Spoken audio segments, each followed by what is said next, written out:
Welcome to Step 2, the 7 Steps to Business Certainty. This one is on team building and recruitment, the essential ingredients to leverage your efforts in business.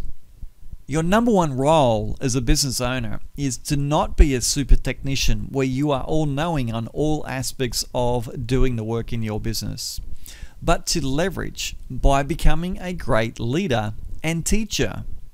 By becoming a great leader and teacher, if you can teach everyone in your business to do what you do as well as you do, you make yourself redundant.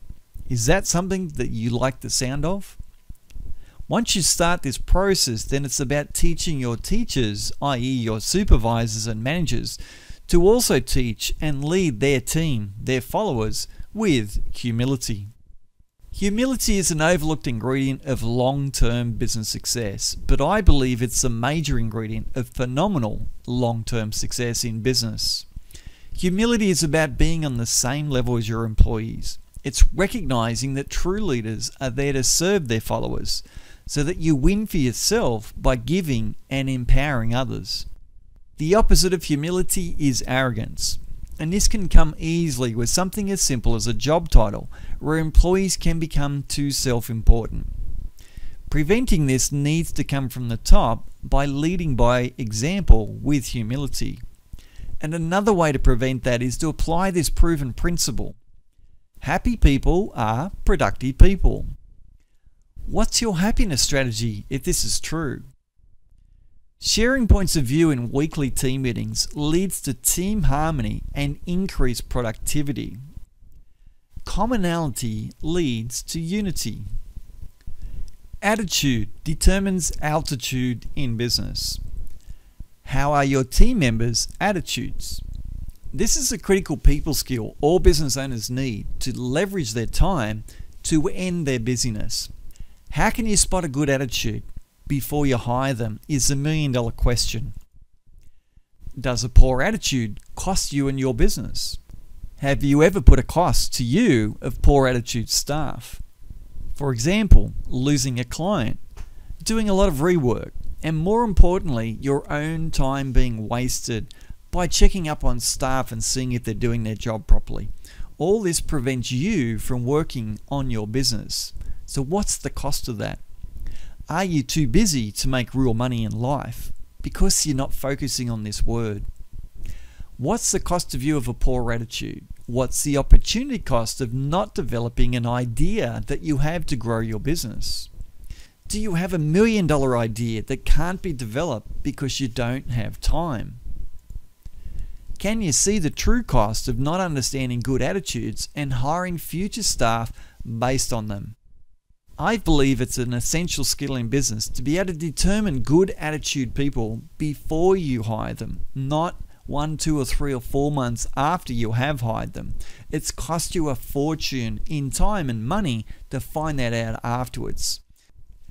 Let's talk about how to identify a good attitude. Here's a brilliant tip.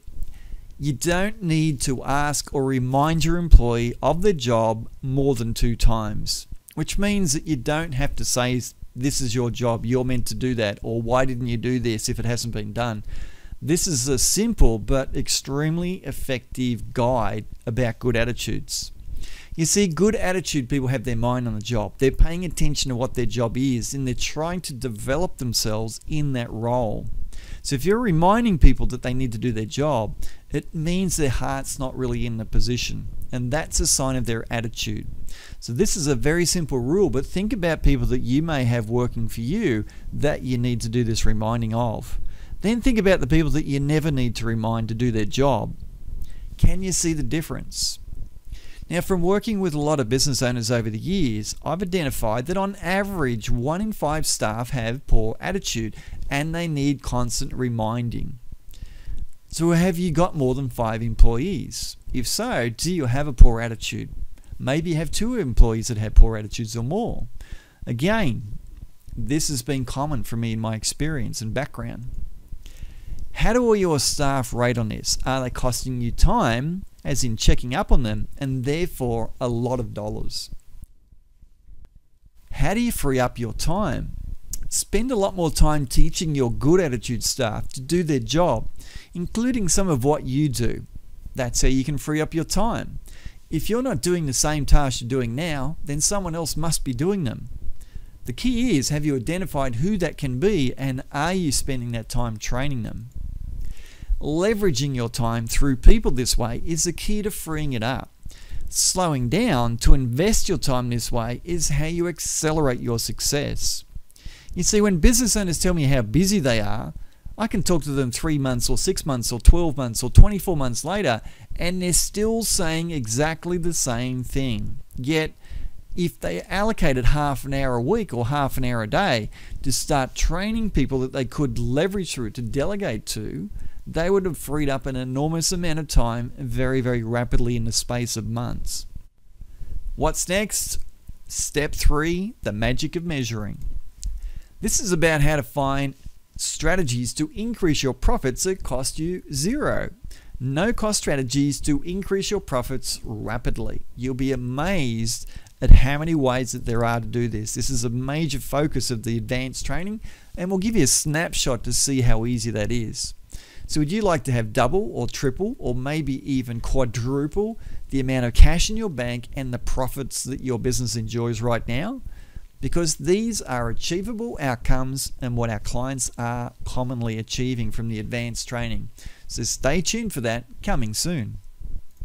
You'll see more on the video newsletters and get webinar invitations when you subscribe to this video training. So if you aren't subscribed, I suggest you do that now.